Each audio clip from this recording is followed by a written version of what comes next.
اگر بچپن میں ختنے نہیں ہو سکی، بہت سارے ریزنز ہو سکتے ہیں، بہت ساری گاؤں دیہات میں لاپرواہیاں بھی ہوتی ہیں، ہم نے دیکھا ہے بڑی بڑی عمر کے ہو جاتے ہیں بالغ بچے، پھر ختنے کرا رہے ہوتے ہیں، نہیں ہو پائی، اور وہ اب ظاہر ہے اس کا ایک پروسیس ہے بڑا تکلیف دہ، تو وہ بول رہا ہے کہ یار میں ختنے نہیں کرا رہا، تو اس پہ باقی نمازیں ساری چیزیں قبول ہوں ظاہر ہے گی، کہ جس طرح باقی شرعی احکام ہے اسی طرح ایک یہ حکم ہے، اس سے باقی چیزیں تو ڈسٹرب نہیں ہوتی.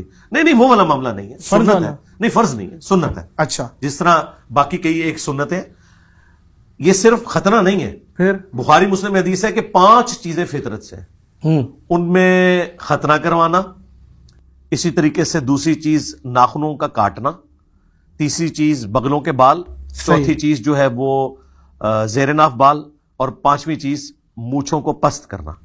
اور اس میں بھی صحیح مسلم میں ہے کہ 40 دن کی مدت نبی صلی اللہ علیہ وآلہ وسلم نے بیان کی ہے، 40 دن کے اندر ایک دفعہ یہ کام آپ نے کرنا ہے. اب ختنے والا معاملہ تو ظاہر ہے بچپن میں ہونا ہے، اگر کسی کے ختنے نہیں ہوئے تو وہ پھر بھی مسلمان ہے. ہمارے تو پنجاب کے معاشرے میں بولا جاتا ہے مسلمانی بیٹھنا، وہ کہتے ہیں ختنے نہیں ہوئے تو مسلمان نہیں. تو ان کے لیے عرض ہے کہ صحیح بخاری میں ہے کہ سیدنا ابراہیم علیہ السلام کی عمر 80+ تھی، 80 سال سے زیادہ تھی جب انہوں نے اپنے ختنے خود کیے تھے تیشے کے ذریعے. اس وقت پہلی دفعہ حکم آیا تھا ختنوں کا، لہذا بڑی عمر کا حضرت ابراہیم علیہ نبینا کی طرف سے ہوا ہے سب سے پہلی دفعہ. جی پہلی دفعہ.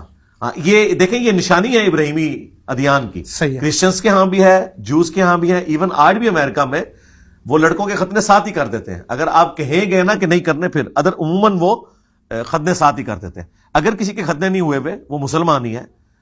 ختنہ کرنے سے بڑی سنت داڑھی بڑھانا ہے مرد کے لیے، وہ تو کسی نے سوال نہیں پوچھا، میرا خیال ہے واجب ہے. جی اس سے بڑی بات نماز پڑھنا ہے.